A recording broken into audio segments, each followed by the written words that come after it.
종종 신실한 성도들로부터 왜 악인이 형통합니까? 왜 나는 믿음으로 살려고 하는데 이렇게 어렵습니까? 이런 질문을 받습니다.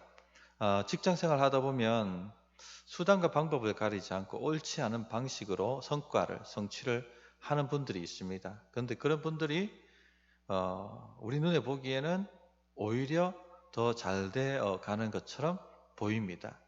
때에 맞춰 승진하고 또 항상 그런 분들은 장자리, 높은 자리에 앉습니다.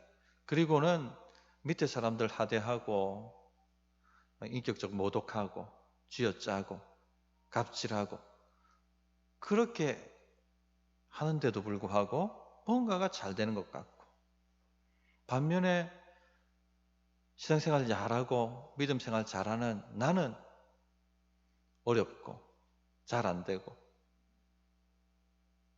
그런 것 때문에 시험이 들고 믿음이 흔들려 어려워하시는 분들이 있습니다. 오늘 말씀에 기드온의 아들 요담이 그런 심정이 아니었겠나, 그런 생각이 듭니다. 이스라엘에 은혜를 베풀었던 자기 아버지 집안은 완전히 망했지 않습니까? 하루아침에 형제 70명이 죽임을 당했고, 그런데 아비멜렉과 세겜 사람들은 승승장구하고 형통하고 왕이 되고, 이 세상이 어떻게 이렇게 돌아갈 수 있는가? 하나님이 어디 계신가? 그런 마음이 들지 않았겠습니까? 자신은 이 아비멜렉 눈을 피해서 숨어 살아야만 하고, 왜 이렇게 내가 살아야 되는가? 세상이 어떻게 이렇게 거꾸로 갈 수 있는가? 그런 마음이 들었을 것입니다. 우리 성도님들도 다 그런 마음을 갖고 있는 분들이 있을 것입니다. 그런데 하나님의 말씀이 뭐냐면요, 하나님은 악을 반드시 심판하신다는 것입니다. 다 때가 있습니다. 그때가 이르게 되면 하나님께서 반드시 악을 심판하십니다. 오늘 말씀이 바로 그 내용입니다. 어떻게 하나님이 심판하시느냐? 첫째는요, 하나님은 악한 영을 보내셔서 심판하십니다. 때가 되면 악한 영들이 마음껏 그 사람을 삼키도록 만들어 버리셔서 악이 악으로 돌아가도록 그렇게 심판하신다는 것입니다. 22절에 보시면 아비멜렉이 이스라엘 다스린 지 3년에 악한 아비멜렉이 3년 동안 형통했습니다. 왕이 되고 3년 이스라엘을 다스리며 떵떵거리고 잘 살았습니다. 안 되는 것 없었고 손대는 것마다 잘 되는 것 같았고, 그런 날이 영원할 것 같아 보였을 것입니다. 그 3년째 그렇게 형통했을 때 최고의 자리에 최고의 전성기를 누릴 그때에 하나님의 심판이 임했다는 겁니다. 23절에 하나님이 아비멜렉과 세겜 사람들 사이에 악한 영을 보내심에 세겜 사람들이 아비멜렉을 배반하였으니, 하나님께서 악한 영을 보내셔서 그들을 심판하셨다라고 말씀하고 있습니다. 그런데 여기서 우리 질문이 생길 것입니다. 하나님은 선하시는데 어떻게 하나님이 악한 영을 보내시는가? 그런 의문이 들 것입니다. 이 말씀이 뭐냐면요, 하나님 손에 악한 영들이 다스려진다 하는 것을 말씀하고 있는 것입니다. 온 우주 만물을 다스리시는 분은 하나님이시죠. 하나님께서 악한 영도 다스리고 계시다는 것입니다. 악한 영이 하나님 손을 벗어나서 움직이는 것이 아닙니다. 많은 사람들이 착각하고 있는 것이 하나 있는데, 사탄, 마귀가 하나님을 대적할 수 있는 하나님급의 인물이라고 생각을 합니다. 전혀 그렇지 않습니다. 마귀는 피조물입니다. 마귀는 천사장 루시퍼였는데 그가 타락하여 마귀가 된 것이죠. 천사는 하나님이 창조한 피조물입니다. 그러므로 마귀든 귀신이든 악한 영이든 모두 하나님 손에 있다는 것입니다. 그 말을 하고 있는 것입니다. 하나님께서 허락한 때 안에서만 마귀들은 공격하고 시험하고 악행을 할 수가 있는 겁니다. 욥기를 보면 그 얘기가 자세히 나오지 않습니까? 욥이 참 신실하게 살았습니다. 그랬더니 사탄이 하나님께 와서 욥을 테스트해 보시라고 요청을 합니다. 진짜 믿음인지 아니면 하나님이 은혜를 주셔서 은혜 주시면 다 신앙 좋아 보이지 않습니까? 은혜를 다 걷어가 보십시오. 그럼 반드시 하나님 욕할 것입니다. 그런 식으로 그 믿음을 테스트해 보셔야 된다라고 요청을 합니다. 그래서 하나님께서 그 요청을 허락하시죠. 근데 범위가 정해져 있고 때가 정해져 있습니다. 욥의 생명까지는 손댈 수 없게 만들었습니다. 그 외에는 사탄이 시험할 수 있도록 허락했던 것이죠. 이처럼 하나님 손에 마귀가 있다는 겁니다. 참고로 하나님께서 사탄이 성도를 시험하고 공격하도록 허락하시는 유일한 이유는 성도들에게 유익이 될 때, 그때뿐입니다. 유익하지 않으면 절대 마귀의 시험을 허용하시지 않습니다. 그래서 고린도전서 10장 13절에 보면 사람이 감당할 시험 밖에는 너희가 당한 것이 없나니 오직 하나님은 미쁘사 너희가 감당하지 못한 시험당함을 허락하지 아니하시고 시험당할 즈음에 또한 피할 길을 내사 너희로 능히 감당하게 하시느니라. 당할 수 없으면 마귀의 시험을 이겨낼 수 없으면 시험 자체를 하나님이 주시지 않습니다. 또 그렇게 시험을 주신다 할지라도 피할 길을 내셔서 능히 감당하게 만드신다는 것입니다. 그렇기 때문에 우리가 시험 당할 때 우리 믿음을 순전하게 만들어서 사탄을 대적하면 오히려 반전이 일어납니다. 욥이 순전한 믿음을 가지고 끝까지 마귀의 시험을 이겨내자 반전이 일어나지 않습니까? 이처럼 우리가 어떤 시험을 당할 때 두려워하거나 사탄, 마귀라면 다 두려워하거든요. 두려워할 존재가 아닙니다. 하나님 손에 있기 때문에. 그가 강한 시험을 한다 할지라도 그 범위가 한정되어 있고 그 기간이 한정되어 있기 때문에 두려워할 필요가 없습니다. 순전한 믿음을 가지고 대적하면 오히려 반전이 일어난다 하는 것을 말씀드리겠습니다. 자, 어쨌든 간에 하나님은 악한 사람들도 다스리시고 악한 영도 다스리고 계시다는 겁니다. 주님의 손에 다 그들이 붙들려 있습니다. 그 중에 악인들을 심판하시기 위해서 하나님께서 악한 영들을 그들에게 보내신다. 그들이 들어가도록 허락하신다. 사실 마귀는요 삼킬 자를 찾고 있습니다. 하나님께서 막고 계시지 않으면 우리가 다 완전한 사람이 아니잖아요. 얼마든지 마귀가 우리를 공격할 틈이 있고 또 우리를 공격할 권세를 갖고 있습니다. 그런데 왜 마귀가 우리를 마음껏 유린하지 못합니까? 우리 생명을 유린하고 우리 육체를 유린하고 우리 가정을 파괴하고 우리 사업터를 완전히 엉망으로 만들고 왜 이렇게 못합니까? 하나님께서 은혜의 울타리를 쳐주셔서 오늘 우리가 기도할 때 하나님이 내 우편에 그늘 되셔서 나를 지키고 있는 것, 그 은혜의 울타리를 둘러쳐 놓고 계시기 때문에 마귀가 함부로 들어올 수가 없는 겁니다. 그런데 하나님 말씀을 벗어나기 시작하면 그 울타리를 걷어버리시죠. 그리고 마음껏 삼키도록 허락을 하십니다. 섭리적 허락이죠. 이렇게 하셔서 악을 악으로 심판하시는 것입니다. 그런데 우리가 하나님 말씀대로 신실하게 살면 어떻게 되겠습니까? 하나님 말씀대로 신실하게 사는 사람들에게는요, 하나님께서 어떤 영을 보내실까요? 선한 영을 보내십니다. 선한 영이 누굽니까? 천사들이죠. 천사들을 보내셔서 우리를 도와주십니다. 히브리서 1장 14절에 보면 모든 천사들은 섬기는 영으로서 구원받을 상속자들을 위하여 섬기라고 보내심이 아니냐, 이렇게 말씀하셨습니다.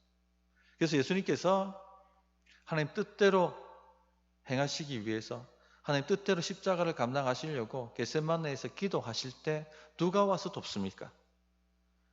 하늘로부터 천사가 내려와서 기도를 돕죠. 누가복음 22장 43절에 천사가 하늘로부터 예수께 나타나 힘을 더하더라. 우리가 믿음대로 살려고 기도하고 하나님 어찌하려고 기도하면 누가 내려와 돕습니까? 하나님의 천사들이 파송이 되어서 우리가 기도하는 것을 돕는다는 것입니다. 이처럼 말씀대로 살려고 하고 믿음대로 살려고 하면 선한 영이 와서 우리를 돕습니다. 사도행전을 보면 베드로가 복음 전하다가 잡혀서, 헤로데에게 잡혀서 감옥에 들어갑니다. 명절 지난 다음 날 사형이 예고되어 있었습니다. 그날 밤에 누가 와서 돕습니까? 천사가 내려와서 옥문을 열고 베드로가 그 위기를 피하도록 돕지 않습니까? 이처럼 말씀대로 사는 사람에게는 하나님께서 천사를 보내셔서 섬기게 하신다 하는 것입니다. 또한 말씀대로 신실하게 사는 사람들에게는 성령을 한량없이 부어주십니다. 충만하게 하시는 것이죠. 사사기 우리가 지금 살펴보고 있는데 사사에게 성령 충만케 하셔서 성령의 능력을 부으셔서 용감하게 하시고 대적들을 싸워서 이기도록 만드시지 않습니까? 다윗에게 성령을 충만하게 부으셔서 그 모든 환난을 능히 참아 인내하게 만드시고 마침내 왕이 되게 하시지 않습니까? 솔로몬 시대에는 그 신실한 건축가들, 신실한 찬양 사역자들, 그들에게 성령을 부으셔서 예배를 위하여 성전을 짓게 하시고 또 시편을 짓게 하시고 그런 일들을 행하시지 않습니까? 신실하게 살면 하나님의 영이 임하시고 하나님의 천사들이 와서 돕습니다. 반대로 하나님 말씀을 대적하고 하나님을 대적하고 말씀을 벗어나서 살고 세상을 따라가고 그러면요 울타리를 걷어버리십니다.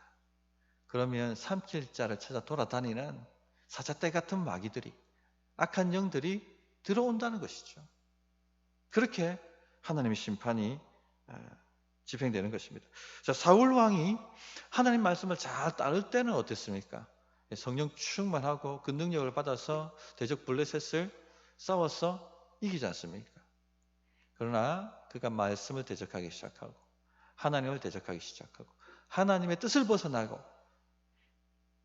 그러니까 누가 옵니까?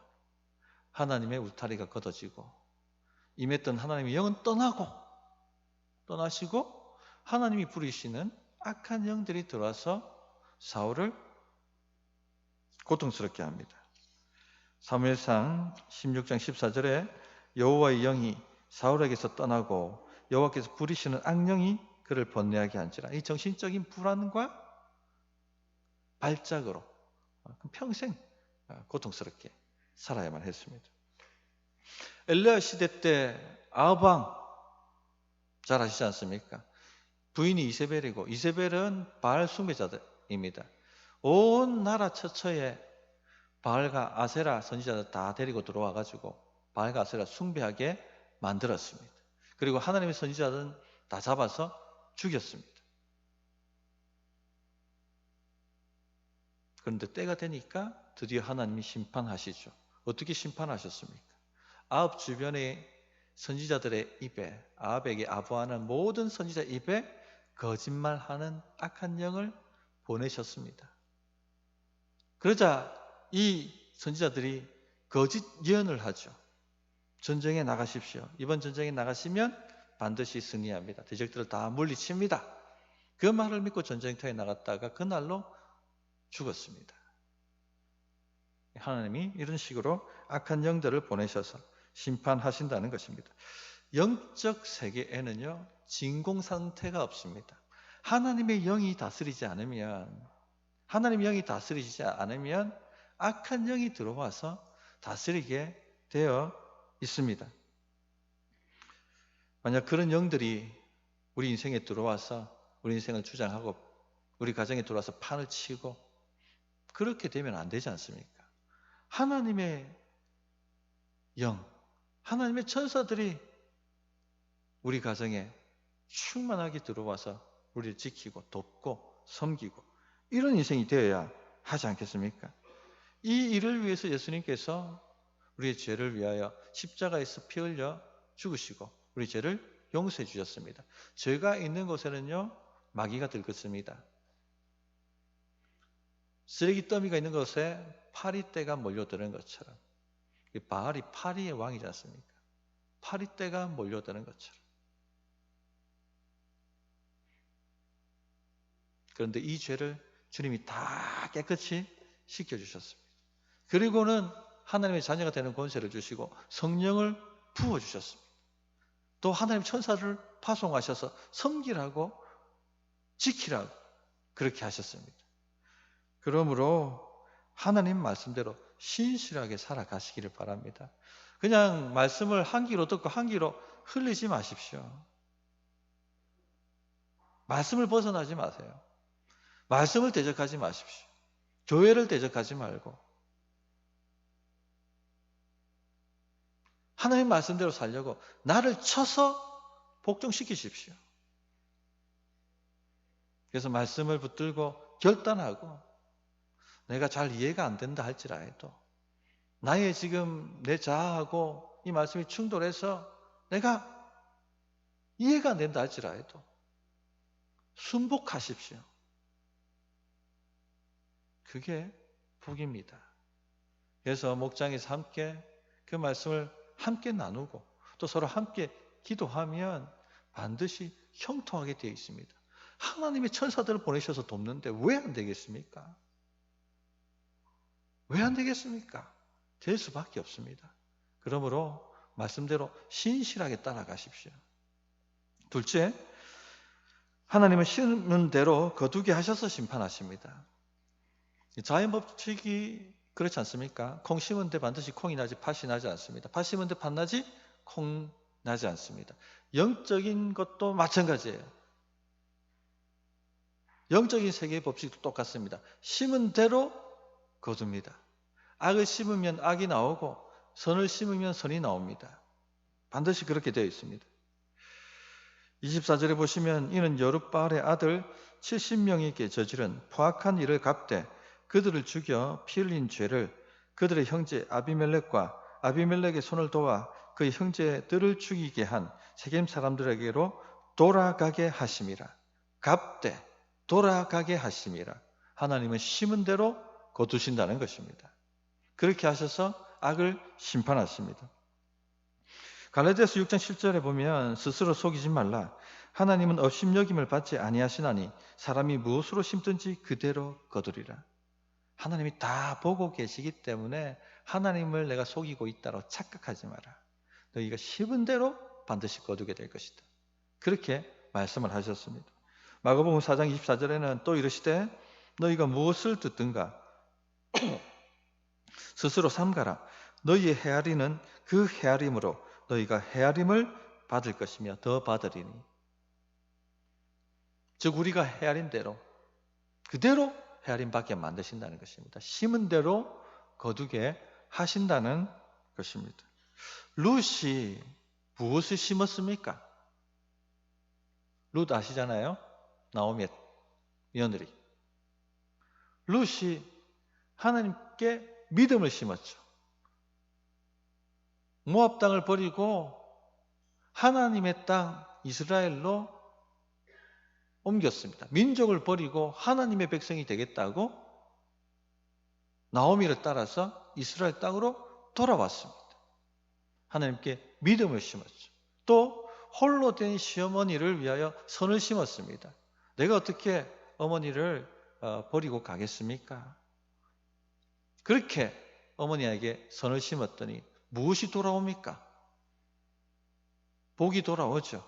때가 되니까 하나님께서 보아스를 통해서 복을 주시는데 보아스의 아내가 되고 또 다윗 가문의 계보를 잇게 만드시고 결국은 메시아의 계보를 잇는 그런 엄청난 복을 받았습니다. 심은 대로 거둔 것이죠. 엘리야 시대 때 사르밧에 홀로 된 여인이 무엇을 심었습니까? 가뭄이 심해서 양식이 다 떨어지고 이제 자식과 함께 한 끼 먹고 죽으려고 했습니다. 딱 그 한 끼밖에 이제 이때까지 못 먹었는데 내 자식 마음껏 한번 먹여보고 그리고 이제는 생명 끊겠다. 그렇게 할 때 하나님의 종 엘리야가 나타나지 않습니까? 그리고는 하나님의 종을 대접하라고 그렇게 요구합니다. 이 사르밧에 있는 홀로 된 여인이 무엇을 심었습니까? 하나님께 믿음을 심었습니다. 그죠? 하나님의 종을 믿음으로 대접했습니다. 그 자식줄 한 끼에. 결국 그가 얻은 것이 무엇입니까? 가뭄이 끝날 때까지 그 집안에 밀가루가 마르지 않았고 기름이 마르지 않을 만큼 살게 만들어 주셨습니다. 심은 대로 거둔다는 겁니다. 그러니까 하나님께 심으십시오. 믿음을 심으시고 기도를 심으시고 예배를 심으시고 선을 심으십시오. 때가 되면 거두게 하십니다. 그렇게 하나님이 복을 주신다는 겁니다. 반대로 악을 심으면 어떻게 될까요? 때가 되면 악을 그대로 거두게 만드십니다. 악행이 자기에게 돌아가게 하는 것이죠. 아비멜렉이 기드온 가문을 배반했습니다. 아버지를 배반했습니다. 형제를 배반했습니다. 세겜 사람들도 기드온의 은혜를 받았음에도 불구하고 그 은혜를 원수로 갚았습니다. 배반을 했죠. 결국 배반을 심으니까 뭐가 돌아옵니까? 배반이 돌아오는 것입니다. 서로 물고 죽이게 만드는 것입니다.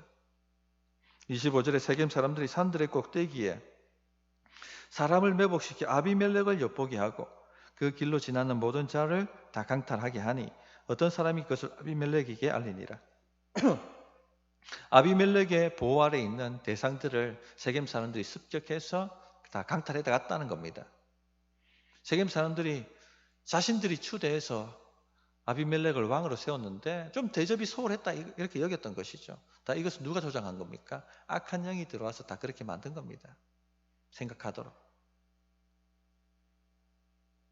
그러자 아비멜렉을 치고 아비멜렉은 이 소식을 듣고 그래 한번 보자. 서로가 배신하고 또 배신하는 그런 일이 이제 반복돼서 일어나는 겁니다. 26절부터 28절을 보시면 에벳의 아들 가알이 그 형제와 더불어 세겜에 이르니 세겜 사람들이 그를 신뢰하니라.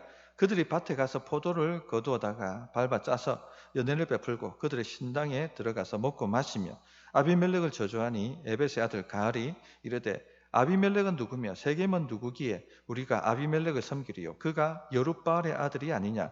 그 신복은 스불이 아니냐? 차라리 세겜의 아버지 하몰의 후손을 섬길 것이라. 우리가 어찌 아비멜렉을 섬기리요? 순수 세겜 혈통 가알이 등장합니다. 때가 되니까. 신기하죠. 그리고는 이 세겜은요, 세겜의 아버지 하몰의 후손입니다. 뼛속까지 세겜이 있는 것이죠. 그가 와가지고 반만 세겜의 피가 흐르는 아비멜렉을 왜 우리가 섬기느냐라고 말하면서 세겜 사람들이 가알에게 마음을 주도록 그렇게 합니다. 자, 이거 누가 했던 겁니까? 지난주 기억나십니까? 아비멜렉이 자기 외가 쪽 사람들 동원해가 세겜 사람들 귀에다가 왜 우리가 피도 안 섞인 기드온의 70아들을 섬기리요?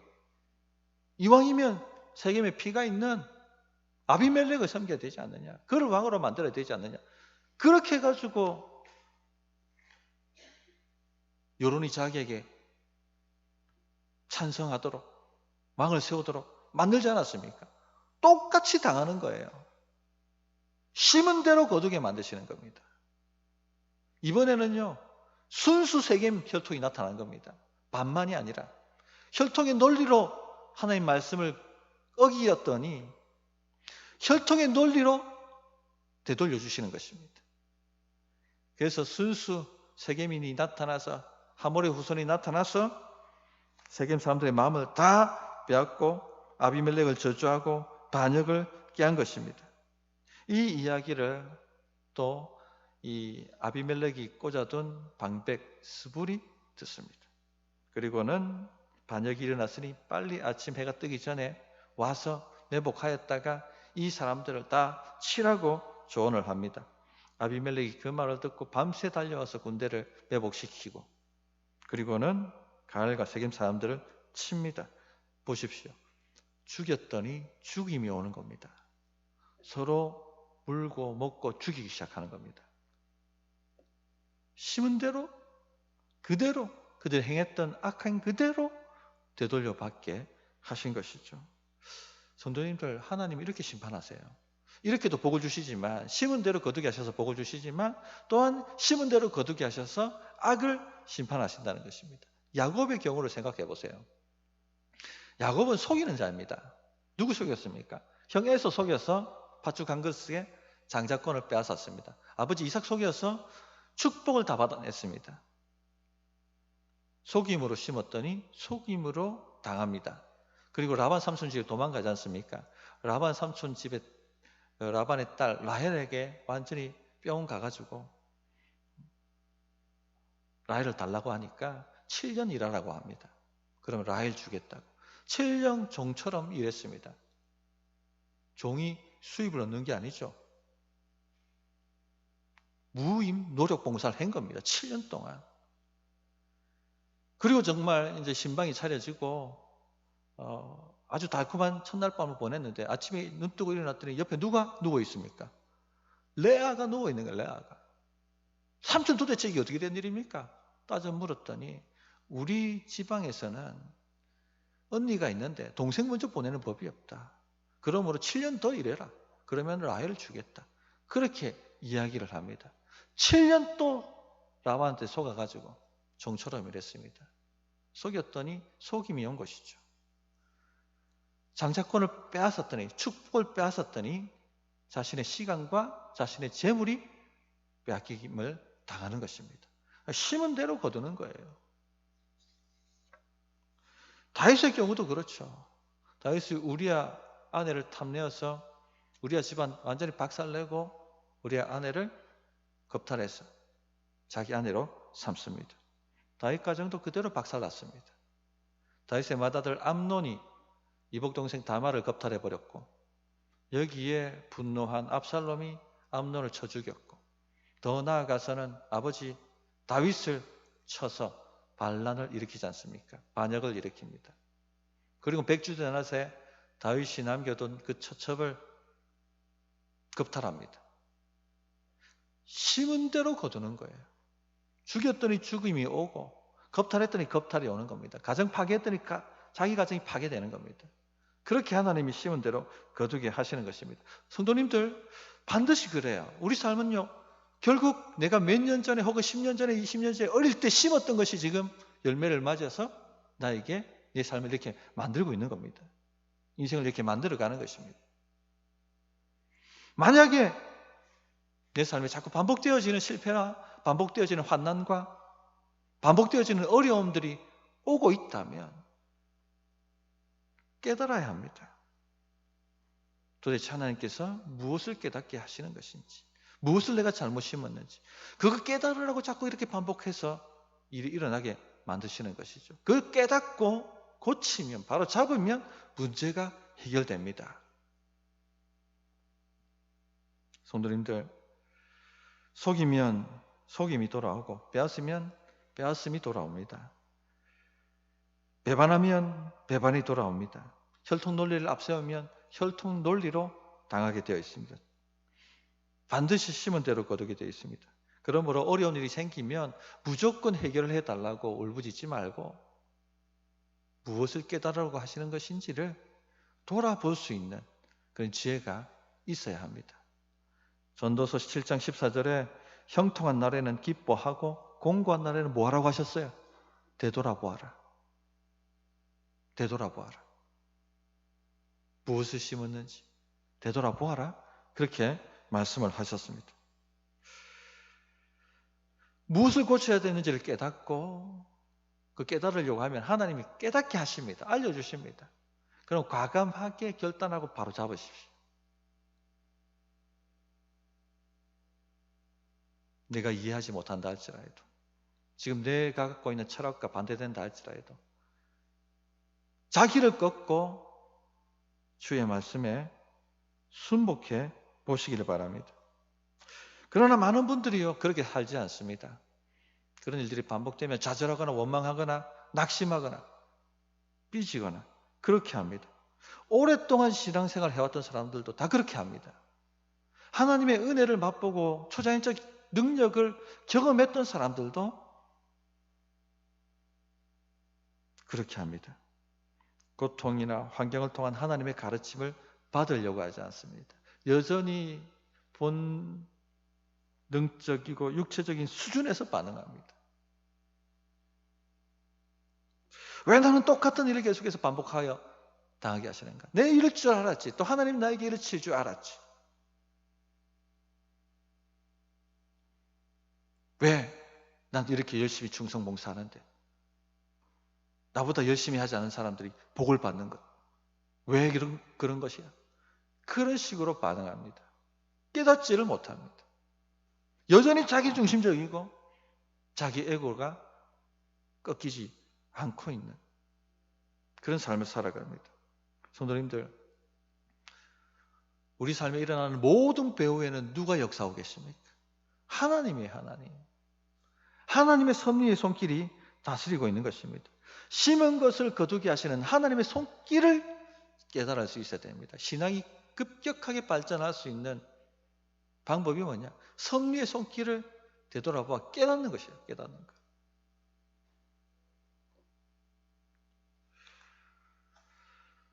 그래서 우리 성도님들 그런 어려운 일들이라든지 고난이나 공고함이라든지 반복된 실패가 계속 내 삶에 일어난다면 하나님 무엇을 깨달아야 합니까? 하고 기도하며 주님 앞에 나아가십시오. 울부짖으십시오. 그러면 하나님께서 안개가 거치듯이 도대체 무슨 문제인지를 깨닫게 만들어주셔요. 보여주십니다. 순종하십시오. 그래야지 해결됩니다. 그런데 이 자신에게 이런 열매를 이 땅에서 거둔다는 것 자체가 복입니다. 왜냐하면 회개할 기회라도 얻지. 저 지옥 구덩이에 가서 거두게 된다면 회개할 기회가 없는 거예요. 돌이킬 수 있는 기회가 없는 것이죠. 그러므로 지금 내게 일어나는 어려운 일들, 환난과 공고가 복입니다. 복. 되돌릴 수 있는 기회가 있으니까 나에게.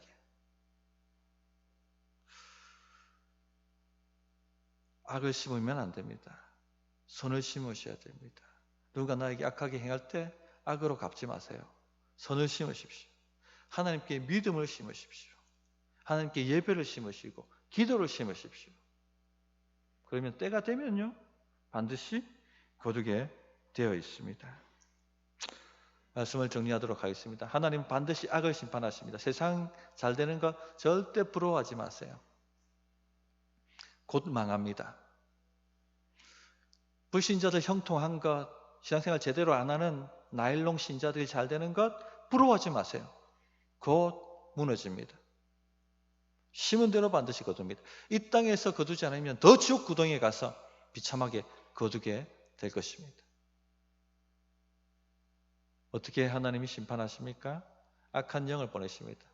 은혜의 울타리를 걷어버리시고 악한 영들이 판을 쳐서 더 제약 가운데 들어가고 자신들이 행한 것을 돌려받게 만드십니다. 심은 대로 거두게 하십니다.